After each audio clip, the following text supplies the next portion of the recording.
Hello everyone, I wanted to get a full evening of playing on the beta before casting any kind of opinion on it. Plus I know YouTube's going to be spammed with this kind of crap. Even though one evening still isn't really that adequate to cast a solid opinion on something, I haven't really posted in a while, so I wanted to get my initial thoughts out.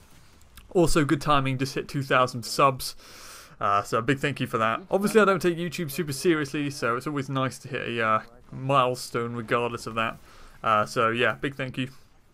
But the Destiny 2 beta, what do I think of it? A small streamer I watched summed it up pretty well by saying, my thoughts are that it's a beta. And although that's not very specific about anything, it is the most important thing to keep in mind. This beta is first and foremost a stress test on the servers to make sure everything holds up. The gameplay is merely a taste tester so we can see what kind of direction they're taking it in. It is vaguely representative of the game style, but it is not the full package yet by any means.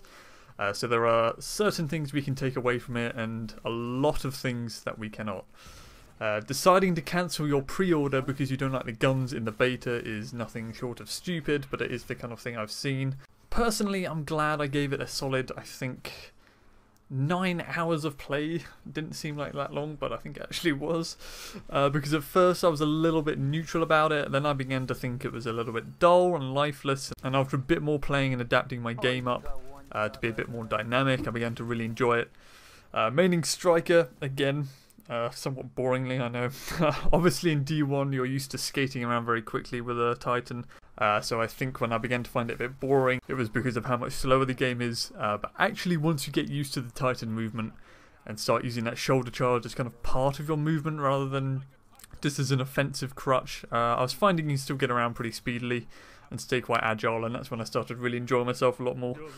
But as I say, we can take a couple of very broad conclusions from the beta. I'm not going to try and conclude anything specific because, again, it is a beta. You're not playing the full game. There are way too many people trying to analyse the game like it's already come out. I think the problem is there's a lot of hype around the beta and people are almost treating it like it's a game release, and it's not. It is a beta, and by definition things will change. You're not playing the full game. The things we can conclude though kind of have a good side and a bad side, but it is mostly good. First off, they're slowing down PvP a lot, it would seem. You're essentially playing with the trickle modifier on. Grenade, melee and supercharge is all greatly reduced. And the good side of this, and it is honestly the biggest thing to change from D1, is that you're no longer being constantly spammed by grenades. You no longer have to run away from a skip for 14 seconds, I think it is, with Shinobus. You know, only to be then chased by an Axion and then run into a wombo combo and die. You're also not being sniped by Warlock melees wherever you go, or smacked by a shoulder charge every 5 seconds. And these are good things. These are very, very good things. People are now forced to use a gun.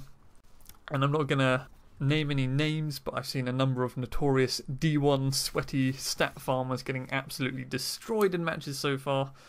Not even getting a positive kill-assist ratio. Essentially because they can no longer run Shotgun Warlock.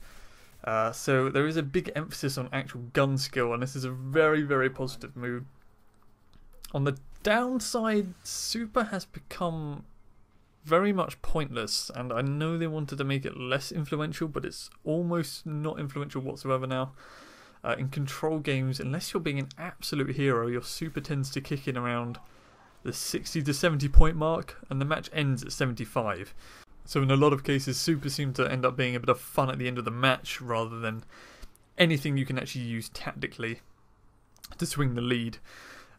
Personally, I think it's Super kind of around mid-game and then one near the end if you're doing very well would seem like a better setup. Right now, if people aren't doing well at all, then they don't actually get a Super. But then again, the current charge rate does seem to work perfectly for the countdown playlists. So I don't know, it's a complicated balance, but it's not in an awful place as it is. The second thing we can take away is that they're balancing the characters and class abilities a lot more. Your grenade ability and super charge rate are all the same between characters and subclasses. Your melee ranges are all the same. Your armour choices now influence your HP, your recovery and your mobility rather than intellect, discipline and strength like in Destiny 1.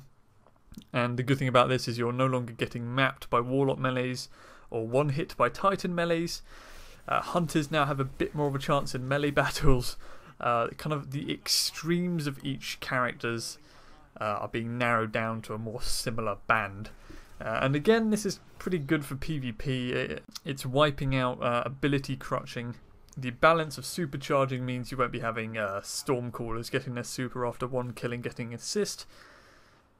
The downside is, in a way, it's kind of removing some of the personality of the game. It's wiping out a lot of the individuality of each character. Destiny 1 may have been, or still is, a hectic ability spamming clusterfuck, but a lot of the fun comes from it being so over the top, and there being such a large difference in how the game plays depending on which character you pick. With everyone so similar, will it be as replayable? Who knows? But that said, I am speaking entirely from a comparative point of view. I think once we move on to Destiny 2 and stop comparing it to Destiny 1 so much, in my opinion, we'll end up appreciating the balance a lot more. So again, overall, I think it's a good thing. And to be honest, I think the game largely is going in the correct direction. As I say, a lot of notorious Destiny 1 players getting the dick in the beta right now, and a lot of, in quotes, bad Destiny 1 players who always try to use their primary are unsurprisingly suddenly doing very, very well, which seems to be proving true. Everybody who accused high stat players of abusing character abilities in Destiny 1, so this is a big step in the right direction. People are actually having to rely on primaries now. Last thing to note is the time to kill is massively reduced, in my opinion. Some people are saying it's increased, but I think it's much reduced. It's harder to do well individually. It's very much more reliant on team shots. Positive side is that promotes teamwork. Negative side is solo searching is an absolute nightmare. At the beginning of the night we had a full team and we were just steamrolling people, getting mercy rolls. By the end of the night only 2 of us were playing, and it was a real struggle against full teams. Because if you're getting team shot, you pretty much just will die. So what effect that will have on the player base is anyone's guess at the moment. The guns, hand cannons are less deadly now, but they also have massive reticle bloom. You can see your reticle shrinking back after each shot. Take that shit out. They're weak enough as it is. You don't need to add reticle bloom in to give people ghost bullets. Bungie always seem to put this into their games and then have to remove it when people complain. It's just not needed. Scouts and pulsers seem spot on. Pulsers are very strong at the moment, I think. SMGs seem to work for people who like them. I think they're crap, but I think they're in a good place. You know, people who can use them, that's fine.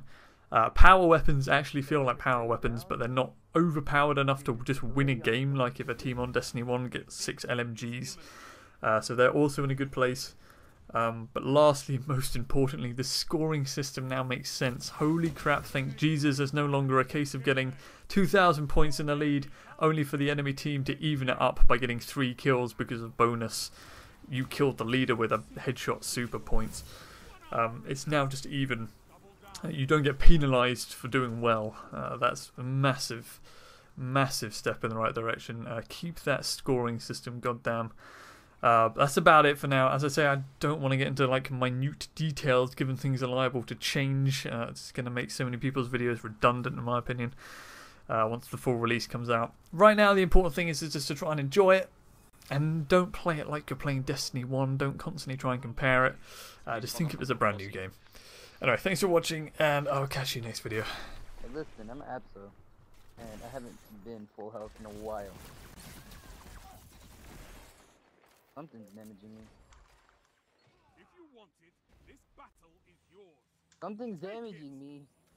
Yeah, it's this red thing next to us. I got my healing rift done anyway, so. Let them come.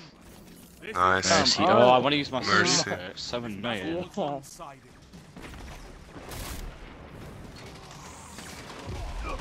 Victory Let's is all not I be ask. so good. Good. Son. Yeah. We just got a shotgun. Is it just giving out shitty armor for lols? So what's the mercy in this game? Do you reckon like 45 to like 20? 40? Don't know.